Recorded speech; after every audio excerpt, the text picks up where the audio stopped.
আগের দিনের ব্লগে তো আপনাদের রান্নাবাড়ি সব কিছু দেখিয়েছিলাম, আর কাদের জন্য হলো এত রান্নাবাড়ি সেটা আজকে বলবো। দেখুন, মিষ্টু এসে গেছে মামার বাড়ি, আর মামার সাথে কতই না কথা।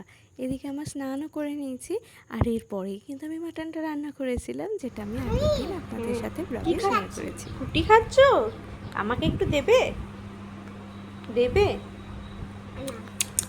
বাহ, কি মিষ্টি! পাইপটাকে চিবাচ্ছিস কেন? পাইপটা কিরম করে কেউ চিবায়? চিবায় না, আস্তে আস্তে খাও। ভালো ভালো লেগেছে? ঠিক আছে, খাও তাহলে। তাকাও, একটু টাটা করে দাও, একটু হামি দিয়ে দাও, হামি।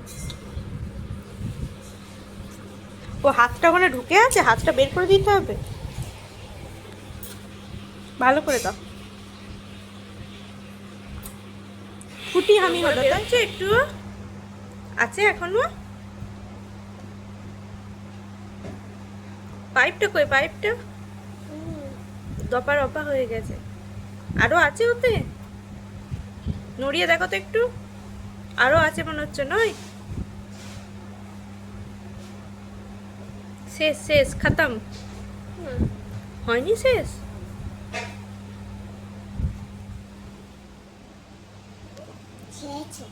শেষ? এবার শেষ হয়েছে?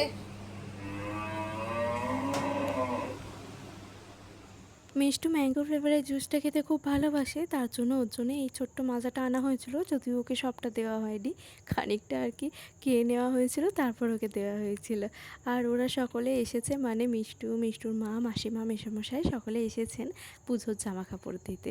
ওনারা অনেক দিন আসেননি, তো ওনাদের আশাও হলো, আবার জামা কাপড়টাও দেওয়া হয়ে গেল। যদিও পুজোর অনেক দিন বাকি আছে, তো তবুও দিয়ে গেল। তো এসে পর আমার ননদিনী বলে যে আমার জন্য কী কিনেছো আগে দেখাও।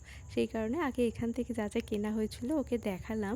বললো আগে আমি দেখি আমার পছন্দ হয়েছে কি না, তারপর আমার ঝুলি তোমাদেরকে বের করে দেখাবো।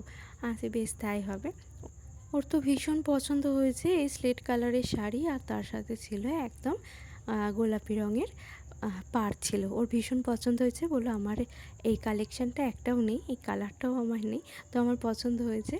আর এই দেখুন, এবার বের করছে ও ওর ঝুলির থেকে জিনিসপত্র। প্রথম শাড়িটাই হলো ওর মায়ের জন্য, আর তারপরে এই যে একদম কাঁচা হলুদ রঙের শাড়িটা নিয়েছিল আমার জন্য। বাড়িতে বেশ কয়েকটা বিয়ে বাড়ি আছে জানেন, তো আমি ওকে বলছিলাম এবার কি সব কিছু গায়ে হলুদের প্যাকেজ।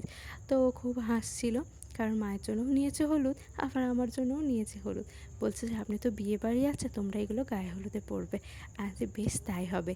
তারপরে এই যে এটা হলো ওর দাদার প্যান্ট, ওর দাদারও খুব পছন্দ হয়েছে, এরকম সাদা সাদার ওপর জিন্স। আর এই যে এই জামাটা হলো বাবার জন্য। বাবা আবার কোনো কালারফুল কিছু পছন্দ করেন না, বয়স হয়ে গেছে, বয়সের ইয়েতে উনি বলেন আমি একটু সাদা সাদাই পরি।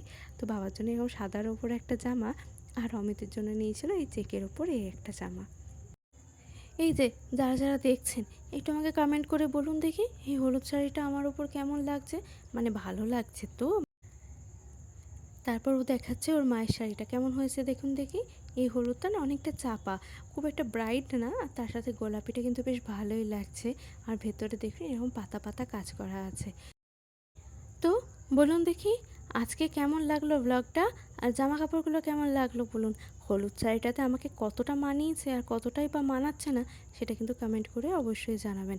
আরে দাঁড়ান দাঁড়ান, দাদার জামাটাই তো দেখা হয়নি। দাদার জামাটা পরে কেমন একটা নাচ দেয় দেখুন, শুধু একদম ডিস্কো ড্যান্স। তাহলে আজকের ব্লগটা এখানেই শেষ করছি। সবাই ভালো থাকবেন, সুস্থ থাকবেন, আর ব্লগটা কেমন লাগলো অবশ্যই জানাবেন। আমার এই ছোট্ট চ্যানেলটাকে সাবস্ক্রাইব করে পাশে থাকবেন। আসি।